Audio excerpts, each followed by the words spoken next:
দর্শক আসসালামু আলাইকুম। দর্শক আমাদের সামনে দেখতে পাচ্ছেন একজন বোন। তো আসলে এই বোনটি কেন ক্যামেরার সামনে আসছে সেই কথাগুলো শুনবো এবং তার জীবনের একটু বাস্তব এবং সত্য গল্পগুলোই আজ আমরা তুলে ধরার চেষ্টা করব। আপু আসসালামু আলাইকুম। ওয়ালাইকুম আসসালাম ভাইয়া। কেমন আছেন? আলহামদুলিল্লাহ ভালো আছি। আপনার নাম ঠিকানা বলুন। ভাইয়া তানিয়া, ঢাকায় থাকি এখন, বাড়ি সিংড়া নাটোর।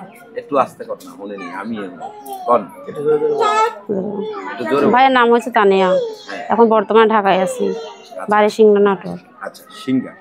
তো আসলে এই যে ক্যামেরার সামনে কেন আসছে? ক্যামেরার সামনে আইছি ভাই, যে আমার এক জায়গায় বিয়ে হয়েছিল, বিয়ের 3 মাস পরে ডিভোর্স হয়ে গেছে। বাপ মার পছন্দের বিয়ে বলছিলাম, বিয়ের 3 মাস পরে যৌতুকের জন্য ডিভোর্স হয়ে গেছে। আচ্ছা, এই যে মানে বিয়ে দেওয়ার সময় কি মানে যৌতুকের কথা ছিল কি? ছিল, কিন্তু ছিলার পরে বাপ মা আর কি জোগাড় করতে পারি নাই। আচ্ছা, হ্যাঁ। জোগাড় করতে পারি নাই বলে দিতে পারি না, পরে বিয়ের 3 মাস পরে ডিভোর্স দিয়ে দিয়েছে।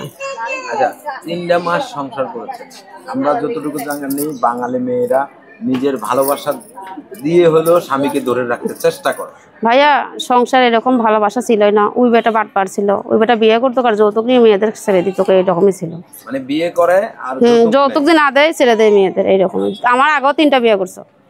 আপনার আগেও 3টা বিয়ে করেছেন। তো আপনার কি আগে বিয়ে হয়েছিল? না, আমার বিয়ের সাথে ওনার কাছেই হয়েছিল। তাহলে আপনারা কি খোঁজ খবর নিয়ে বিয়ে? খোঁজ খবর নিয়ে এখন বাবা মা একটু ধনীপত্র দেখছে, ছেলেটা একটু টেকালা দেখছে। বাপ মা চাইছিলেন সব মেয়েরা, সব বাপ মাই চায় মেয়ে একটু সুখী থাকুক। এখন তো ভিতরে খবর তো আর কেউ জানে না যে ছেলের ভিতরে কে কেমন আছে। আচ্ছা, কথা হচ্ছে না। তো আসলে কোনো 3 মাস যেত সংসার জীবন, বাবু টাবু তো হয়নি না, বাবু হয় না। বাবু হলে আরো কষ্ট হইতো, এখন বাবুরা নিয়ে এখন ডিভোর্স হইতো। আচ্ছা, তো এখন আপনি কি চাচ্ছেন? এখন আমি চাচ্ছি ক্যামেরার সামনে ভাই, এখন ভালো একটা যদি মনের মতো মানুষ পায়, যে যেই রকম হোক, বুড়ো হোক জন হোক, যে আমার সব কষ্ট শুনে যে আমার পাশে এসে দাঁড়াবে, আমি তারে আপন করে নিতে চাই। কতজন দেখো না, বউ মরে যায়, বউ চলে যায়, এইরকম মানুষ হলে আমি অবশ্যই বিয়ে শাদী বসবো। সে আমি ডিভোর্সে মেয়ে তো বোঝেনি তো, যৌতুক ছাড়া যদি কেউ বিয়ে শাদী করে, মানে যৌতুক ছাড়া যে বিয়ে করবে তার কাছে যাবে। আচ্ছা, তো আসলে এই যে আপনি একটা কথা বললেন বয়স্ক হোক, আপনি তো ইয়াং বয়স, অল্প বয়স। আপনার বয়স কত? তা তো 25 বছর। 25 বছর। আপনি কেমন বয়সের লোক? এখন ভাইকে যা আছে তাই বিয়ে, আল্লাহ ধরো বউ চলে যায়, বউ মারা যাদের কাছে বিয়ে করবে। জোয়ান ছেলে তো আমার বিয়ে করবে না ভাই, ওরা তো বিয়ে করবে। আপনার দেখা গেল 50-60 বছরের একজন আপনাকে বিয়ের প্রস্তাব দিল, তখন আপনি কি করবেন?